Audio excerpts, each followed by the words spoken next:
I'm gonna give you two stats in today's video that has to do with the relationship of Apple and Google. And while you're listening to these stats, I want you to ask yourself how this content applies to you and your business and what you do for a living.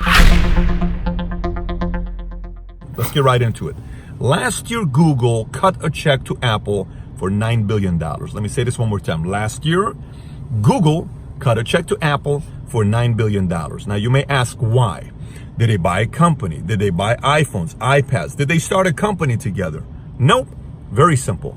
Google cut a check to Apple last year for $9 billion just to be the #1 search engine on their iPhones, on Safari. That's the only reason. And by the way, they're projected to pay $12 billion in 2019.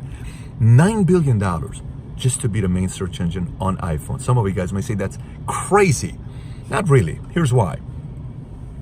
iPhone has 101.9 million iPhone users in America. Let me say this one more time. 101.9 million iPhone users in America. So it's basic math. Google is sitting there saying, of course I'm going to pay $9 billion to have that. So when you're listening to this saying, Pat, how does this apply to my business? Very simple. Whatever product you sell, whatever business you market, whatever service you market, where do those customers spend the most time?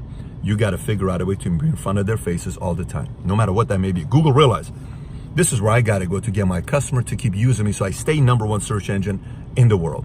And number two, what do you need to do to increase your subscribership, your users, your distribution, so one day somebody cuts you a big check or you get high revenues every year because you have 101.9 million users. So someone says, hey, maybe I need to cut you $9 billion because your users need to see what product they have to offer. This is a very simple game.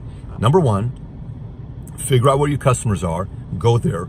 Number two, create a massive distribution channel, services, subscribers, so people say, I need to do business with you. Both ways increases the value of your business. Hope you have a killer week this week. Take care, everybody. Bye-bye.